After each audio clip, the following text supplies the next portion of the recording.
Hello, I'm Ben. Welcome to the channel. So today I wanted to talk about how to truly make America great again, and actually, in a way, would be the vision to make it greater than it's been for quite some time. In the beginning, when America decided to go to war with England, we were a group of 13 colonies that did not care for the taxation that they were trying to put on the country. We also did not care for the fact that they were trying to take our weapons away, limit our ability to defend ourselves. We also felt like that we did not want representation or actually lawmaking and those types of things without representation. And a call to it was taxation without representation. So I think today our problems are still the same as what they were then.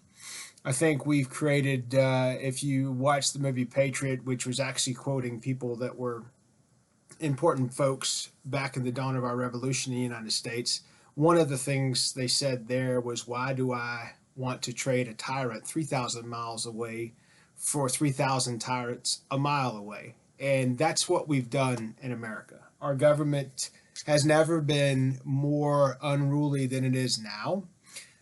With the current war in Iran that none of the citizens of this country wanted, with the current war of Iran, there's no greater proof that our government is being run by Israel. It's being run by foreign impetus and foreign buyers. And what I mean by that is the people we've elected have been bought and sold by other countries. That's why our politicians are so rich. You have that problem because there's no limitation on terms. So with unlimited power comes unlimited corruption. History has taught us that time and time again. So when you take people, use Nancy Pelosi as an example, or Lindsey Graham as an example, these people have been in politics for decades. Okay. My younger brother one time changed a tire for Lindsey Graham when he was in a parking lot, and this was 2 decades ago. And when they talked briefly, he was impressed with what Graham was doing at the time. However, now Lindsey Graham is a big proponent for Israel and thinks every dime we spend on Israel is a dime well spent. And if you look at his financial situation, it suggests that he's been greatly enriched by someone somewhere, because he's been in politics, which should be, a service type attitude, but instead these politicians are getting richer and richer. So to get off the soapbox and get on the points that I want to make here, I've got 13 points I've written down. And I think these are the things that we have to identify and go after in America to make America great, a truly great nation. I think America is a great country. It's one of the best countries in the world to live in. However, people in America can't afford to live here. It's getting to the point where the rich are getting much, much richer and the poor are getting far, far poorer. And the answer to everything has always been increase minimum wage, increase this, increase that, print more money. But at the end of the day, the true way to save our country is to make the dollar worth something again, which means our government needs to be responsible and stop spending so much money. We've got to limit how much the government is spending. I think one of the best ways to do that is limit government. There should be less government positions. The government or a government job shouldn't be the best way to have a career in this country. Okay? A lot of the organizations in this country no longer are career organizations. You used to be able to go to work for a company and work there for decades, and that company would look out for you, and you would have a pension, and that would take care of you into your later years. None of that exists anymore in America. Other countries are doing that far better than we are. Other countries are doing the government far better than we are. If you look just south of us in South America, in countries that were considered portions of the third world, they're currently getting things right even better than we can. What they did is they locked down on criminals and punished criminals. They followed their laws. They stopped making more laws and just enforced the laws that were in place, which is exactly what we need to do in America. If you look at Argentina, under this Milei guy who is currently their president, $54 billion in debt was cut. $54 billion. That's a cartoon number. But still, this country was able to do it. It's the largest peacetime spending reduction in history. And they say that because in war, countries make a lot of money. It's the biggest thing that you can do for a country, for a nation, is to go to war, unless the war is happening and in your country. And in America, that's where a lot of this country's wealth has come from, fighting foreign wars, which we've become the best in the world at it. Our military can drop into your country, remove the people that are in charge, and be out before you even knew we were there. And that's a fearful thing. That's a powerful thing, but it needs to be aimed appropriately and with the support of the country that we're doing this for, right? It doesn't need to be bought and paid for by a different country, and then we become professional mercenaries, and we're the best in the world at it. So when Israel runs our government and has us attack somebody that's a bigger threat to them to us than us, and we go and destroy that country and kill tens of thousands of people, one bomb kills 170 school children. That's not what a Christian country does, okay? And at the end of the day, no matter what people say in America, America is a Christian country. The reason it's so good for you with your different religion, with your different faith, with your worshiping of idols or, fake characters or whatever it is you worship, you're able to have all those freedoms because it's Americans that fight for it. The majority of Americans that serve in the military are Christian Americans.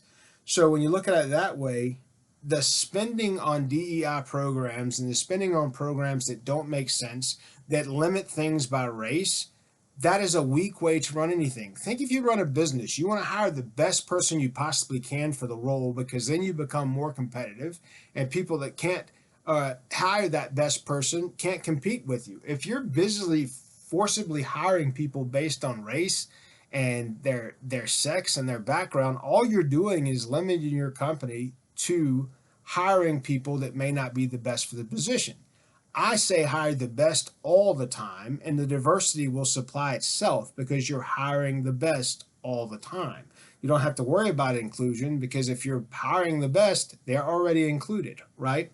So Argentina cut all DEI programs. They cut all wasteful spending. 12 million people have escaped poverty. Results are showing that people are getting richer across the country, not poorer. It's not the 1% like what we have here that keep getting richer and richer, and the rest of the country gets poorer and poorer because the dollar's losing value, and the middle class can't even afford what they used to be able to afford. The American dream is going out of the window, and we'll get into that and why that's happening in a second too. But Argentina President Javier Milei is celebrating another major milestone as the government has reduced the country's debt by $54 billion, making it the largest peacetime spending cut in Argentine history. In America, we could do the same thing if we focused on it.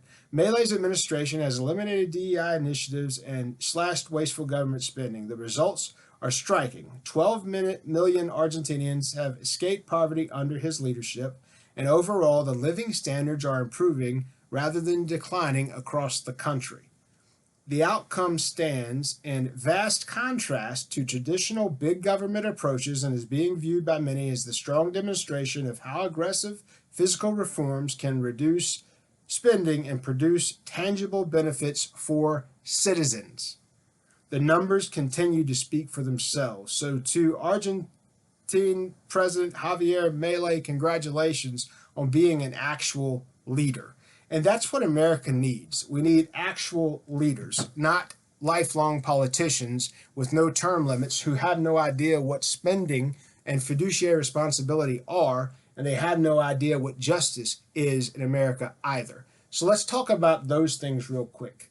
So the number one thing I say is justice. Justice, you cannot have freedom if you don't have justice. Justice for those who are doing the right thing, so they're supported, and then justice for those who are doing the wrong thing, so you punish criminals and you protect the victims by not letting criminals out. This DEI nonsense with judges that do not punish criminals that hurt people, those judges should be found as accomplices to those people and punished for allowing somebody out to hurt someone. That guy that stabbed that girl on the train, the judge had let him out, and he had something like 31 violent arrests prior to that, and he was allowed to murder a young girl on a train. It made national headlines, even though it was tried to be swept under the rug because he was black and she was a white girl. And what it made people look at was how black on white crime is increasing in the States. But if you look at that beyond that measure, black on black crime is horrible. If you're black, most likely and statistically, it means the same for all races. You're most likely going to be killed or victimized by somebody who looks like yourself. However, The majority of violent crimes are committed by black people in America. Like 60% of violent crimes are committed by 13% of the population. It makes no sense. So the other thing is you have to get to the point where you're looking at the actual numbers and trying to correct the actual numbers. The worst that means is for black neighborhoods, if people aren't going to focus on this, that makes black neighborhoods dangerous for black people on and on and on, and it's not going to get fixed because we're not actually talking about the problem. The other thing is, in America, we're a free nation, yet we have the largest prison system in the world. Okay? We have more people in prison than anywhere else in the world. You can't have a country of free people and have prisons that do not produce folks that don't want to come back to prison. So prisons in America need to get back to what they used to, where it's chain gangs, where they're doing work that's hard. They're not sitting inside the prison watching television, lifting weights, reading books, and getting degrees. That's not what prisons should be for.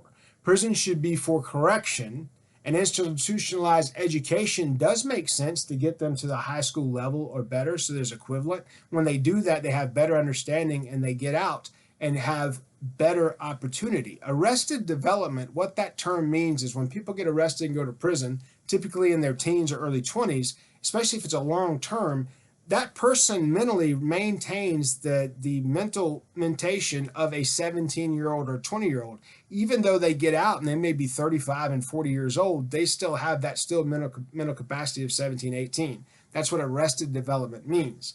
If the prisons aren't doing something to give them equivalency in education and social conforming training so they can actually be a benefit to society when they're released, it's not going to change anything.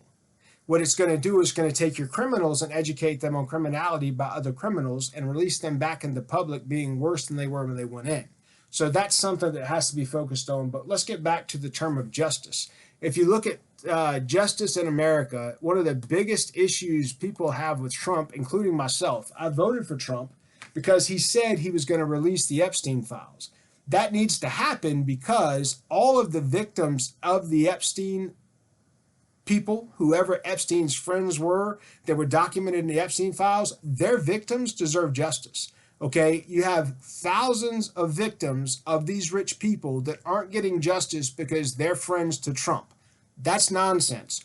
Our government went and voted and made a law to open and release all those files. Here's the thing about the Epstein files. I'm tired of hearing of it too. I would like it to go away and never have to hear about it again. But before that happens, everyone that's a victim in those files needs justice. Everyone that victimized somebody that's documented in those files, it needs to be investigated, and those people need to be punished. Justice is the primary requirement of freedom. You cannot be a free country if people don't have justice. Now, I'm not talking about social justice. We've got people in this country that have been claiming they've been limited for hundreds of years, and that's nonsense. Everyone has an opportunity to do well in this country. The problem is one race doesn't understand what another race goes through. So frankly, I'm a white dude. I was raised in the South. We were poor as crap. I had to kill animals so we had food to eat sometimes.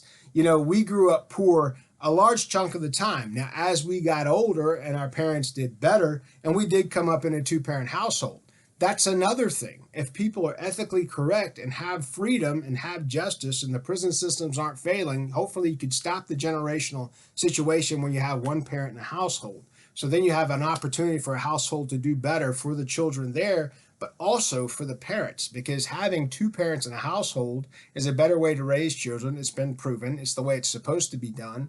But also the parents themselves continue to get educated because as the children grow, you have to grow as well to continue to grow the children. So that's something America's missing out on. But when you talk about justice, if you look at the Bible, Psalms 82:3 says, defend the weak and the fatherless, uphold the cause of the poor and the oppressed.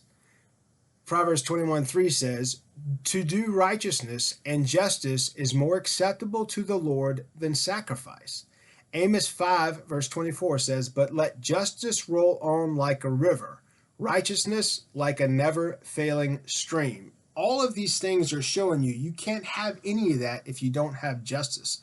Deuteronomy, which is the book of law in the Bible, Deuteronomy 16:20 says, justice and only justice you shall pursue, that you may live and possess the land in which the Lord your God has given you. So if we're going to pursue this country, that the Lord God gave us in the way that he expects, the rule of law has to matter. Lawlessness cannot exist, okay? So number one, that's justice. Number two, what I said earlier was term limits. Because if you don't have term limits, you don't have representation, you don't have honor. These people serve themselves, they get richer and richer, and there's no limitation to what they can do over time. Because as they stay in power with no term limits, they make little groups among themselves. And then those gangs, it's no better than street gangs. Those gangs then make victims of us all. Okay, if you don't believe that, look at what the left and the right politics has done for this country. There's nothing that's improved in the last 50 years. Nothing.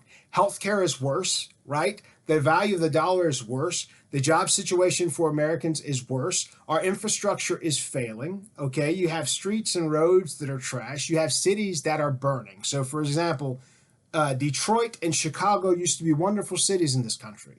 Now they're both decaying and crime zones, and a lot of times are war zones between the people that live there, because the prisons are failing, the social programs are failing, and there's no justice, okay? You can't have people, I said once on here, I told a story about a 7-year-old that was shot in the head because he was carrying his sibling in the house, and there was a drive-by shooting by 2 gangs that are allowed to still survive in America.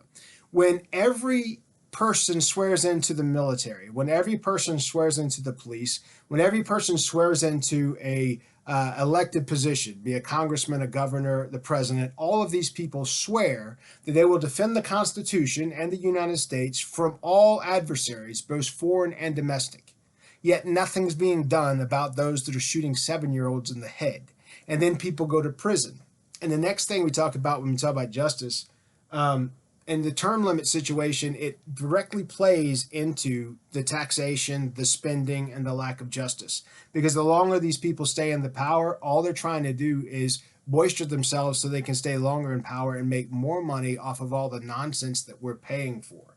So term limits, it's part of justice, goes hands in hand with that spending, fiduciary responsibility. You can't have these things if you don't limit the term that people are in office. So number one is justice, number two is term limits, number three is in property taxes. Right now in America, you got people that own property, they're paying property taxes at a ridiculous amount. Okay, it's been increasing for years, but there's no point in it anymore. The majority of people in America don't own property. So to have the people that are paying the property taxes and paying for things that they shouldn't be paying for, it should be a consumption tax. So for example, the schools. I have no children going to school where I live. Yet I pay taxes every year that's a huge amount to a school that no one in my family goes to. So to have property taxes on property owners, that should be over. You should be able to own your property in this country, okay? You shouldn't be able to buy something, pay off a mortgage, and then still have a risk of losing it because there's property taxes on it. That's nonsense. If that's the case, then nothing's yours. You're always renting if that's the case, okay? Because you'll never own the property if property taxes are there and there's a threat if you don't pay it, somebody can take it away from you. So property taxes has got to go. Number four is secure borders. I don't care about the left and right talk on the border and border patrol and border security. Here's the point. The citizens of this country pay for it, okay? Since the citizens of this country pay for it, all these people that are coming in illegally are stealing what the citizens are paying for. The people in the government that don't want to secure the borders, they're not defending the Constitution or the citizenry of this country. So they should be going to jail because that oath they took, they're breaking it. So they're no longer qualified for that role. They should be put in prison, okay? People that are here or illegally are breaking the law, all right? It doesn't matter all these things we're saying. And here's the problem that I have. Instead of actually closing the borders and limiting those things and getting the illegals out of the country, now we're deciding we're going to say that people that are born here, that are the children of these illegals, they're now not citizens because they're used as anchor babies. Well, here's the point. They were born here, so they are citizens. So instead of actually supporting the citizenry and getting the illegals out, we're now coming up with ways to make people not citizens that actually legally are citizens. So that's the point. If you don't follow the laws start to make no sense. You have this kind of nonsense, which is a miscarriage of justice, okay? So secure borders is important. The spending has to stop and has to be decreased. That means the illegal population has to be decreased because they take away from the social systems that our citizens pay for, and then our citizens don't get to use those programs because these illegals are consuming all the money. You just have to look at all the Africans in New England that have come in and taken all of this grant money that should have been for legitimate businesses, opened a bunch of false businesses, and the amount that they've stolen is in the millions, and even in one place in the billions with the B. So taxpayers have lost billions of dollars to foreign morons because our government gave them the cash. I'm sorry, if you're that stupid, you should not have a government job. Fire those people, get rid of DEI, hire people that are actually intelligent, that will not waste our money on nonsensical things. That's the part that I'm saying. Hire the best, and you end up losing a lot of this fraud. It goes away because people are actually intelligent enough to see it and stop it from happening in the first place. So secure borders is number 4. It increases fiduciary responsibility, and it protects the citizens and what they pay for. Number 5 is America First. America First needs to be the thought process of every American. Why? Because you're a citizen. If we're putting America first, then we're putting our Constitution first, and we're putting our citizenry first. If we're doing that, we will do the right things for the country. If we have term limits, everybody would be pro-Constitution, everybody would be pro-America, because we would see that things are improving in America and we're getting a better way of life. The people that are coming in on H-1 visas right now, and they're asked if we went to war with their home country, who would they side with? 100% interviewed are saying they would side with their foreign country, not where they live, where they're consuming our social funds and the dollars that we pay. So it either needs to be where legally we're supporting the laws and get rid of this nonsense, or there needs to be some answers for those that are not. I think all judges, I think all politicians that release people that should be in prison, that have made victims of Americans, I think any of those people that release those folks, once those people commit another crime, those judges, those lawyers, those people that got them out, they then should be seen as accomplices in a crime. No different than if you commit a crime and somebody's shot and killed, you then get a murder charge with whatever felony you were in the act of doing. That's a law across the country right now in all states. If that's the case, how is a judge that releases somebody that's got 100 prior? There was literally a guy in Austin that had 91 prior violent arrests, 91 felony arrests, and was released and killed a guy publicly that was innocent, a young cat that was going to school, and this judge had let this person out 3 times from violent crimes. On the rap sheet, there was attempted murder multiple times on there. That judge should go to prison just like that person for the murder of that young cat that was in school trying to change his life. So America First needs to be America for real. There has to be punishment for people who break the law. There has to be support for the Constitution. There has to be support for the citizenry. If there's not, then you don't deserve to be in a leadership role in this country. So it needs to be America First for real. We need to bring our military back. We need to bring our citizens back to this country. We need to defend our country first, okay? And I mean, when you have these gang wars, send the Marine Corps. End the gang wars permanently by sending the Marine Corps. If you want to do thug life for real, then fine. Go up against the Marines. Have them end the threat to the citizens that live in Detroit, that live in Chicago, that live in LA. Have them end the threat so those kids don't have to be shot anymore. So the people who live in their homes and trying to live in the neighborhoods where they were born and growing up can stay in their neighborhoods because they're not run out for some thug idiot that doesn't know how to shoot a gun. And all these people are shot, in these crimes by accident in drive-bys and such where they're not even the intended target. It's asinine. It makes no sense. So America First for real. That means you have to support all these things to put America first. Number 6 is limited taxation. We pay way too much taxes on way too many things in this country. Okay? There's no reason we need to get rid of all property taxes. Americans should pay a flat tax, 100%. 100% of Americans should pay a flat tax. That tax should be 10%. Why? Because in the Bible, if 10% is good enough for God, then 10% is good enough for the federal government. If 100% of our citizens were paying a 10% tax, think about it. There would be no more calling for the rich to pay more taxes. There'd be no more calling for people to be on the streets about tax these people, tax those people. At the end of the day, we'd all pay the same. We'd pay 10%. That means the biggest corporation that makes $11 billion a year, they're going to pay 10% of that $11 billion. And that would be more taxation, more tax dollars than this country will ever need. And if you're limiting terms and you're limiting government and you're making government smaller and you're doing things properly in prisons so we don't need as many and the prison system can get smaller, guess what? It takes less money to run the thing so you can actually tax and have less tax coming in and still have a surplus. And that's the other thing too. Why aren't the government officials held to any accountability? Any business in this country, if they don't make money, if they lose money, they go out of business. They get fired. They get closed. Why is the government not held fiduciarily responsible? Why is it to be that we want the rest of the world to use the dollar, yet our country alone is in trillions of dollars of debt? It makes no sense. Make it make sense. How is it a system that we want to have, this international banking system? How does it make sense for every government in the world to be millions, billions, trillions of dollars in debt, the cartoon numbers that I'm talking about, and then you turn around and you tax the citizens and act like there's some end in sight? If you don't limit the spending, if you don't limit programs, if you don't make it make sense, then you're failing.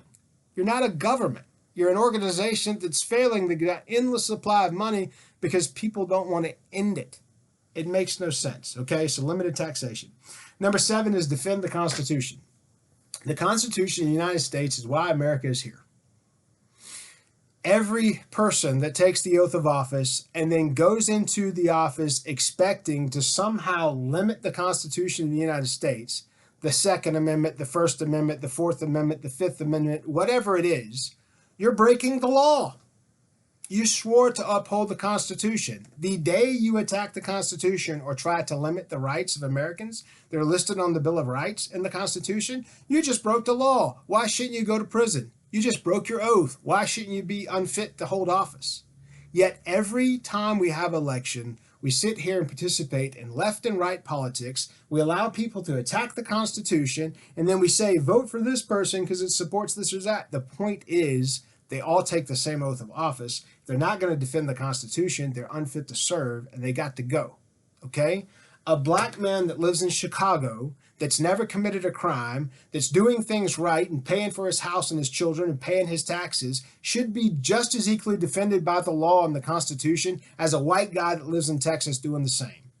I saw a video where a police officer, who actually happened to be a Hispanic police officer, pulled a gentleman who was a teacher that legally had a gun to carry. When you have a license to carry a weapon in this country, if your state's not a free carry state, that means you don't have any felonies. That means they did a background check and you're a good citizen. You're the one that supports the cops, supports the programs. This guy worked in schools.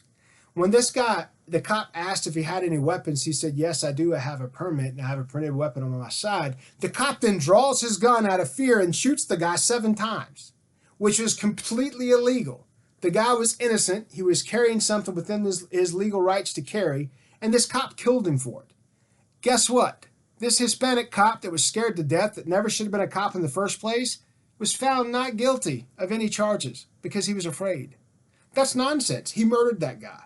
He did not support that guy's rights. That guy had the legal right to do it. He was a good citizen that was doing great things in his community, and this piece of junk cop killed him. I support police.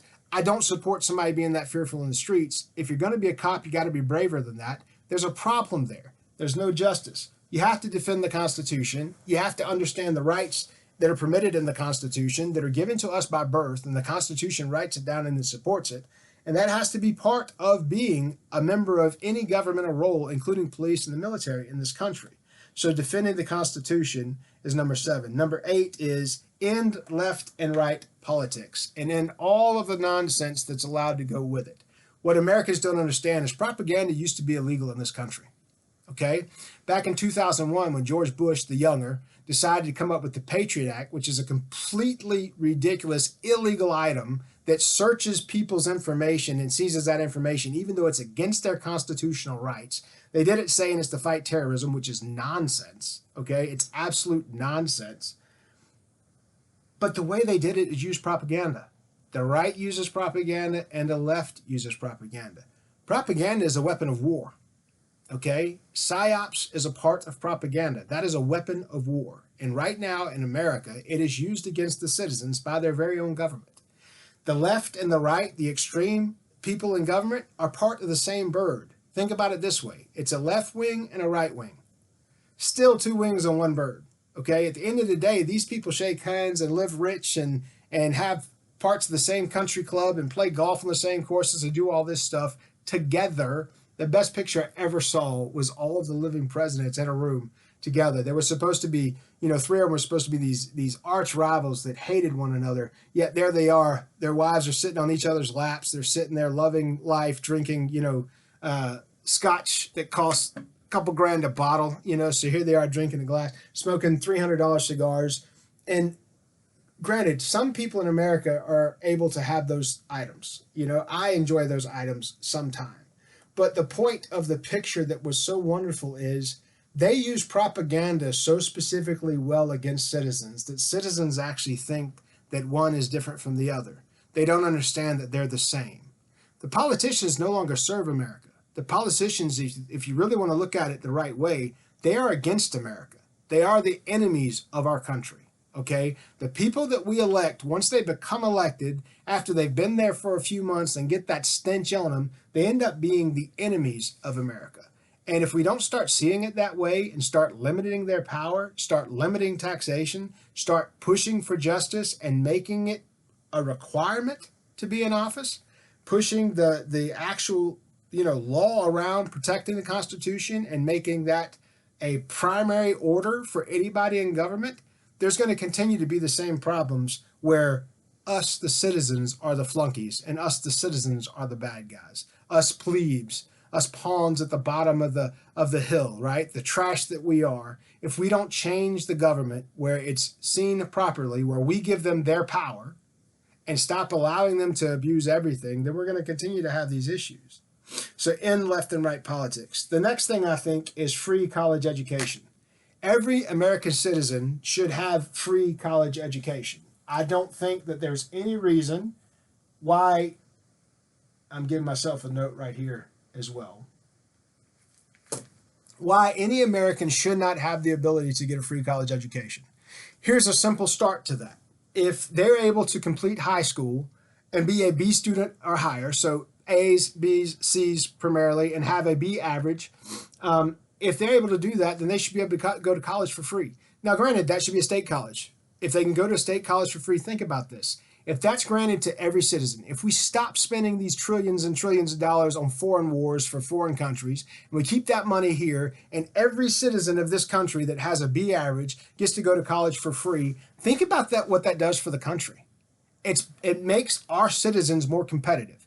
Also, colleges, they need to be limited to actual degrees that are useful to people. None of this underwater basket weaving and how to use entertainment as energy and these other stupid things that you've heard people get degrees in.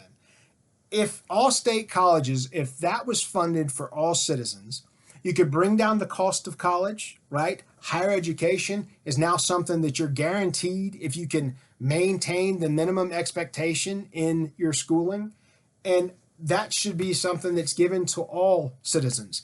That way, you don't end up with the debt situation that we have for all young Americans, where we tell them, watch what you spend, but then they go to college and spend $100,000 that they have to pay back later. It's nonsense. So I would rather defund other things, stop paying so much for prisons, stop paying so much for illegals, and pay for our kids that have the grades to go to college. 100% of them should be able to go to school for free if they maintain a B average in high school and they can maintain a B average in college. Seems pretty simple to me. If we can spend on the trash of society and spend on the stupid and spend on the illegals, right?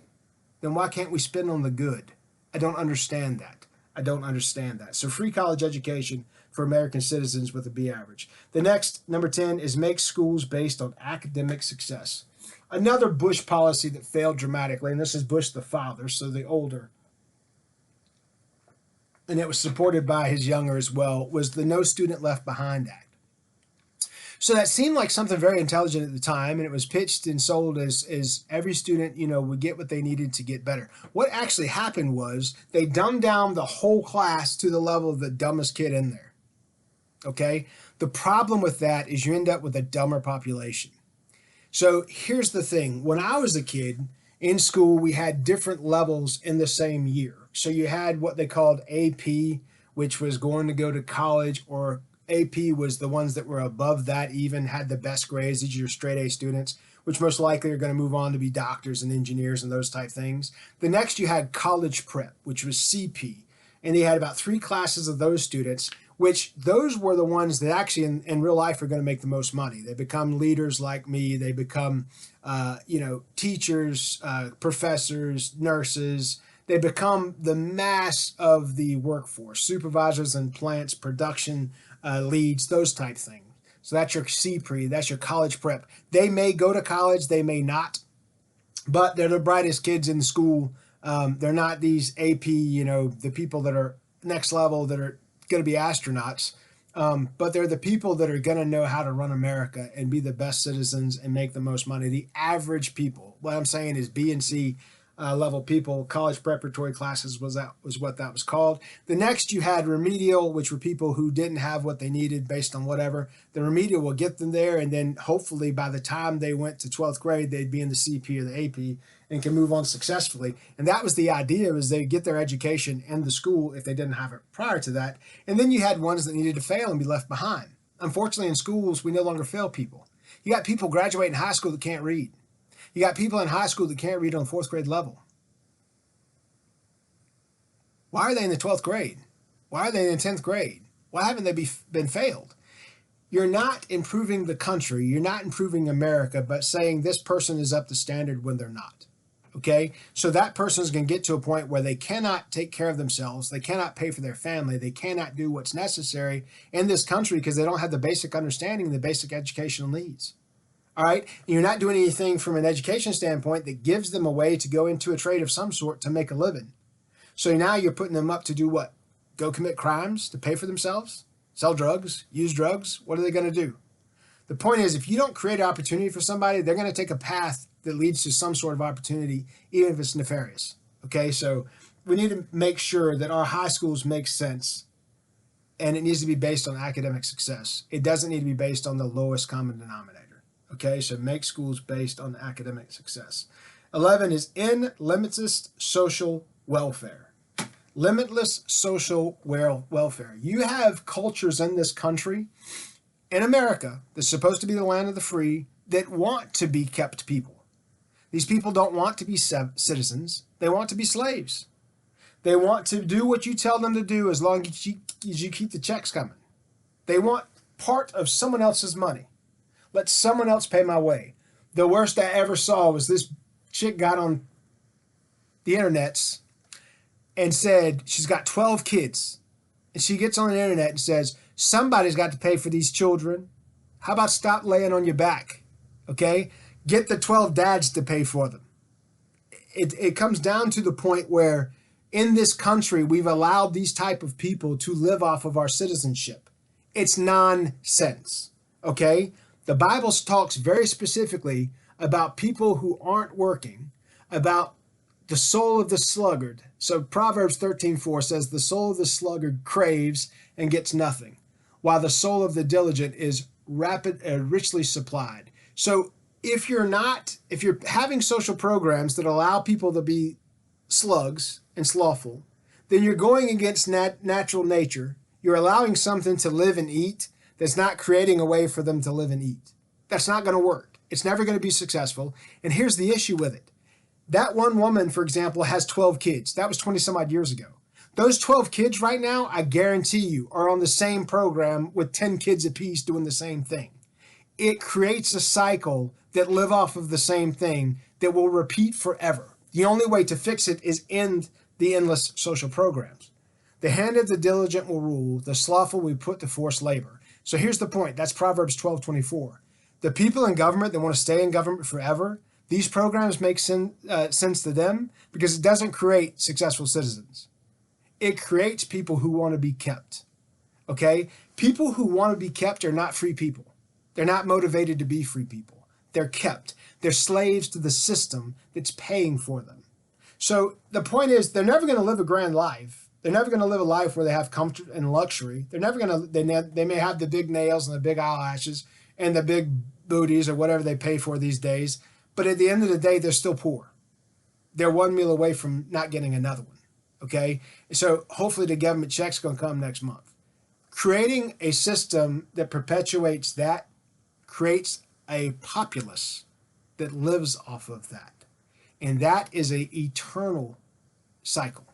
If you grow up in that, yes, let's say of the 12 kids that woman had, 2 of them got into high school, finished well, got into college, did well, and are doing their own thing now, and maybe. But the majority of the kids that come out of those systems end up being cyclically put back in those systems and raise their own children in those systems, if you can call that raising your own children. Okay, so in limitless social welfare. Number 12 is freedom with responsibility. So it kind of talks to all that, but it talks to the government. It talks to every citizen as well. You have to have responsibility when you have freedom. Okay? If you look at the Bible, it says, live as free people, but do not use your freedom as a cover-up for evil. Live as God's slaves. Either you're a slave to God or you're a slave to sin. For you are free, yet you are God's slaves, so you don't use your freedom as an excuse to do evil. The Apostle Peter emphasizes that Christian freedom is not a license to sin or act selfishly. Instead, it is a responsibility to live in alignment with God's will, reflecting moral integrity and obedience. That comes from 1 Peter 2:16. The other thing you'll hear me say many, many times on this channel is there's nothing new under the sun. The problems we face in America and the problems that the world faces today and the entire population have been problems that are well documented in the Bible, and it tells us how to live with that. If we follow something higher than ourselves, we'll end up living to a higher expectation than we ourselves may even hold for ourselves. Okay, so we have to have freedom with responsibility. I can't come up with anything better than what that verse said. If you are not responsible and you're just taking something that you haven't earned, then you can be molded in to do whatever those people want you to do, which a lot of times is evil. So freedom with responsibility. 13 is in lawlessness. One of the things I can't stand is when people that vote Democrat in those states and those cities, businesses are fleeing from those areas in America because the crime is limitless. So instead of us sending our military against this domestic threat that's making life horrible for those citizens in that area, we say that it's left-right politics. And so we're not doing anything to help those citizens. The citizens that live there and need a grocery store to be 3 miles down the street. The citizens that live there and own businesses and don't want their business robbed constantly or burnt to the ground. There's a place in this country where they even tell people, leave your trunks and your doors open on your cars so the thieves can come and look and see that there's nothing of any value so they don't damage your cars and go away. That's in America. That's in America. You're asked and you're told to make it easier for those that are criminals. Once you commit a felony in America, you no longer have the right to vote. Once you commit a felony in America, you no longer have other rights, like to own a gun or to carry ammunition. Okay? So these people that are felons, that are breaking the law, guess what? Guess what? They should go back into the prison, and maybe at some point, there should be a finality on the time that they can spend there. Okay? We have a death penalty in this country that we do not use. If someone murders or rapes or kidnaps or molests children, they should be put to death. Period. Period. Once they're found guilty of that with adequate proof, I'm not saying when somebody says somebody did it, because a lot of women falsely accuse people, but if there's true physical evidence and there's true proof, or you have it on video, what I hate most about any of these police dramas, they say that someone is a suspect when they have it on video. Okay? Allegedly. It's nonsense. You have it on video. You see the guy. There was witnesses that saw the guy. There's nothing alleged. This person did it.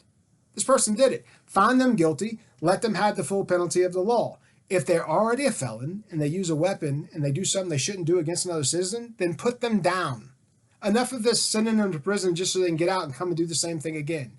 In that one guy's case, multiple times. Attempted murder, multiple times, yet he's on those streets. Guys, he's not a threat to me where I live in Texas, okay? He's a threat to people where he lived in Detroit. The other one's a threat to people where they lived in Miami. It's ridiculous. It's ridiculous. So in lawlessness, and that includes people that are in governmental positions. So if there's somebody in a governmental position, like Congress, that is in the Epstein files, then you end lawlessness. You find them guilty if there's proof there that they're guilty, and you put them in federal prison. No more of these white-collar prisons. If they go to prison, let them go to prison. Let them have the same threats that anybody from the street would have. Okay? It's nonsense. End lawlessness. You cannot be a free nation where you have lawless nonsense going on and everyone takes an oath to defend the country from threats both foreign and domestic. Okay? America first. You have to end lawlessness to have America first. It is what it is. You can't have these swarms and hordes of teenagers going into a mall and robbing a jewelry store, taking $2.4 million in inventory and leaving and expecting that to be okay. Every one of those kids needs to be arrested for the felony they just committed and put in prison for it. It just is what it is. That happens in California all the time. Businesses are fleeing from California because of the nonsense. And number 14 is free healthcare. To make America great again, you have to make it healthy. Okay? That means we got to stop lying about what's in our food. We got to make the chemicals that are being put in our food illegal. We got to make it illegal to put food pulp in our food. Our digestive system can't digest food pulp. These dyes and these things that are giving our citizens cancer, you can't have those. It has to be illegal. So healthcare in this country needs to be free. All right? There should be no reason for someone to have to commit a crime so they can go to jail. This is a true story. A guy went and robbed a bank. This is in Texas. Robbed a bank so they would put him in jail. In prison, he got the health care that he needed because it was free, because taxpayers paid for it. He had cancer. He was going to die if he didn't have health care. He couldn't put that bill on his family, so he went to prison. 7 years later, he got out. He was healthy, cancer was taken care of, and he didn't put his family in the hole by millions of dollars because of health care. So the other thing about healthcare is the reason it's the way it is in America and it costs so much is because of the same people that are making so much money being our representatives. They are bought and paid for by these healthcare agencies. If we have them held to the proper way they should be doing things, then healthcare should be free. The costs could be limited. It would be better for doctors. If doctors are doing the right thing, they shouldn't be able to be sued by everyone. Okay? And if they're doing the right thing from a HIPAA standpoint and taking care of people's information and protecting those people, then the things should be cheaper than what they are. A blood test, a drug test shouldn't cost $500. Who's going to have the ability to go pay $500 to get a test? I have to get one every month to get my medicines updated. I'm still recovering from a surgery. And looking at the cost of healthcare is nonsensical. It's clown numbers, and it should be free to all Americans. So I think these things, if we attack these things, we could change the situation. When we talk about following the laws, the Bible emphasizes that following God's law is both an act of love and obedience, guiding believers towards righteousness and blessing. So in Exodus, God spoke these words. He said, I am your Lord God who brought you out of Egypt in the land of slavery. Ye shall have no other gods before me. This establishes the foundation of God's law and the importance of recognizing his authority and salvation. The reason that's necessary, if we are a Christian country, we will do this way and we will act this way. We'll be responsible and we'll be better. Deuteronomy 5:32-33 says, walk in the way that our Lord God has commanded you, so that you may live and prosper and prolong your days in the land that you possess. Obedience to God's commands is linked to life. Obedience to God's commands is linked to prosperity. Obedience to God's commands is linked to stability. Is that something America needs? Does America need life, prosperity, and stability? Think about it. It's not something that we've invented ourselves. It's something that was here long before us. I'm looking for something else now that I read earlier. This was someone speaking to Jesus, and this is what he said. He said, Master, what is the greatest commandment in the law? And Jesus looked at him and said unto him, Thou shalt love the Lord your God with all your heart, and with all thy soul, and with all thy mind. This is the first great commandment. And the second is like unto it, Thou shalt love thy neighbor as thyself. It doesn't say based on race. It doesn't say based on sexuality. It doesn't say based on where they come from or what they look like. It says, Thou shalt love thy neighbor as thyself. On these two hang all the law and the prophets.